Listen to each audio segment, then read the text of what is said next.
जय श्री राधे कृष्ण भक्तों। आज हम आपको माघ कृष्ण पक्ष की षटतिला एकादशी की विधि एवं मातम्य सुनाने जा रहे हैं, जिसका वर्णन निम्न प्रकार है। दालभ्य ऋषि बोले कि मनुष्य लोक में आकर लोग ब्रह्म हत्या आदि अनेक पाप करते हैं, पराये धन को चुराते हैं, दूसरों को कष्ट देते हैं। ऐसा करने पर भी वे नरक में न जाएं। हे ब्राह्मण, ऐसा उपाय बताइए।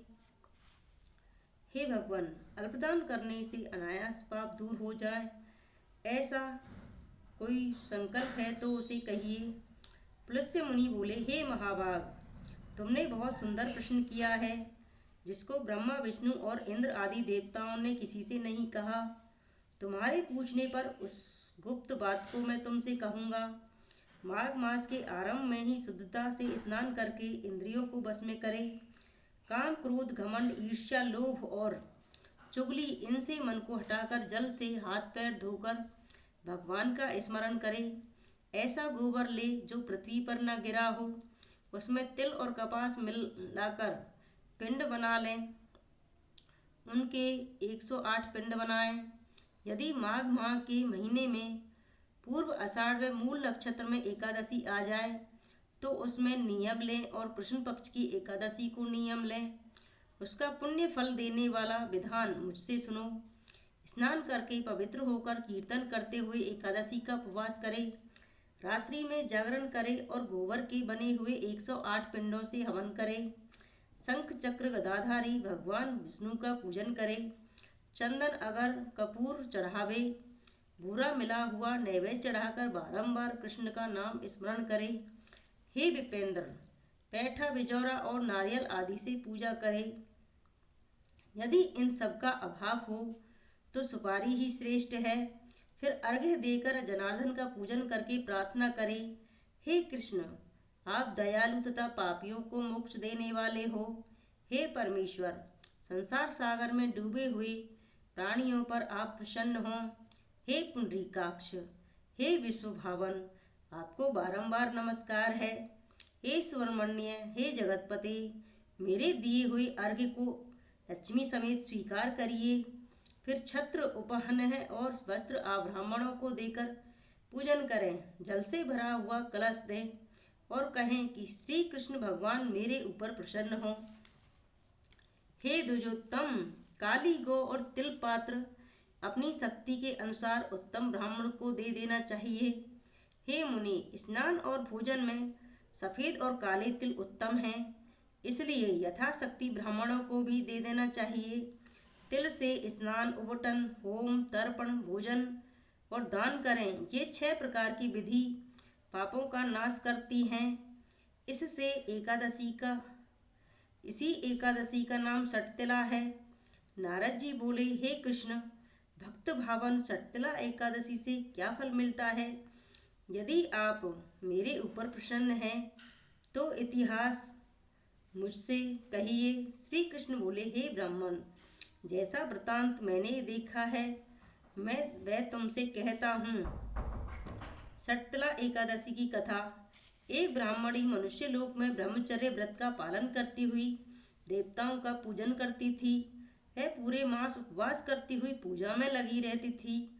हे द्विजोत्तम, नित्य व्रत करने से उसका शरीर दुर्बल हो गया। गरीब ब्राह्मण और कुंवारी कन्याओं को भक्ति से वह अपना घर तक दान करके सदा व्रत करने लगी, जिससे वह बहुत दुर्बल हो गई। उसने अन्न दान करके ब्राह्मण और देवताओं को तृप्त नहीं किया। फिर बहुत दिनों के बाद मैंने विचार किया कि कठिन व्रतों के करने से इसका शरीर शुद्ध हो गया है। शरीर को सुखाकर इसने स्वर्ग जाने के योग्य अपना देह बना लिया है, किंतु इसने अन्न का दान नहीं किया है, जिससे कि सबकी तृप्ति होती है। हे ब्राह्मण, उसकी जांच करने को मैं मनुष्य लोक गया। भिक्षुक का रूप धारण करके भिक्षा पात्र लेकर ब्राह्मणी से भीख मांगने लगा। तब ब्राह्मणी बोली, हे ब्राह्मण, तुम कैसे आए हो, सो मुझसे सत्य कहो। मैंने कहा, हे सुंदरी, भिक्षा दो। तब उसने क्रोध में भरकर मिट्टी का ढेला मेरे भिक्षा पात्र में डाल दिया। महाव्रत करने वाली वह तपस्विनी व्रत के प्रभाव से देह समेत स्वर्ग में पहुंच गई और मिट्टी के पिंडदान करने से उसको एक सुंदर घर भी मिल गया, परंतु उस घर में अन्न और धन नहीं था। हे विप्र से, जो उसने घर में प्रवेश किया तो वहाँ कुछ भी नहीं देखा। हे द्विज, तब घर से निकलकर वह मेरे पास आई और बहुत कुपित होकर बोली कि सब लोगों को रचने वाले भगवान का मैंने बड़ी कठिन व्रत, उपवास और पूजा से आराधन किया है, परंतु हे जनार्दन, मेरे घर में अन्न धन कुछ भी नहीं है। तब मैंने उससे कहा कि तू जैसे आई है उसी तरह अपने घर चली जा। देवताओं की स्त्रियां कौतूहल के बस तुझको देखने आएंगी। तब शतला एकादशी का मातम्य, बिना दरवाजे मत खोलना, ऐसा सुनकर वह मनुष्य लोक को चली गई। हे नारद, तब देवताओं की स्त्रियां उसे देखने आई और कहा कि हम तुम्हारे दर्शन के लिए आई हैं, तुम दरवाजा खोलो। मानसी बोली, यदि तुम मुझे देखना ही चाहती हो तो दरवाजा खोलने से पहले शतला का व्रत, पुण्य और महात्म्य कहना होगा। उनमें से एक ने महात्म्य सुना दिया और कहा कि हे मानुषी, अब दरवाजा खोल दो, तुमको देखना आवश्यक है। उसने दरवाजा खोल दिया। उन सब ने मानुषी को देख लिया। हे द्विजश्रेष्ठ, वह न तो देवी है, न गंधर्वी है, न आसुरी है, न नागिन है। जैसी स्त्री पहले उन्होंने देखी थी वैसी ही वह थी।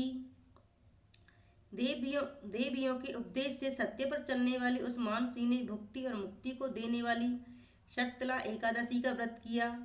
तब वह मानसी क्षण भर में रूपवती और कांतियुक्त हो गई और उसके यहाँ धन, धान्य, वस्त्र, सुवर्ण, आचांदी ये सब हो गया। शतला के प्रभाव से सब घर धन धान्य से पूर्ण हो गया। लोभ के वश होकर वह तृष्णा नहीं करनी चाहिए। अपने धन के अनुसार तिल, वस्त्र आदि का जरूर दान करना चाहिए। इससे जन्मांतर में आरोग्यता होती है। हे द्विजश्रेष्ठ, शतला का उपवास करने से दरिद्रता, मंदभाग्य और अनेक प्रकार के कष्ट नहीं होते। विधि पूर्वक किया हुआ दान सब पापों का नाश करता है। हे मुनि उत्तम, इससे शरीर में थकावट, अनर्थ अथवा कष्ट नहीं होता। इस प्रकार शतला एकादशी की व्रत कथा समाप्त हुई। जय श्री राधे कृष्ण भक्तों।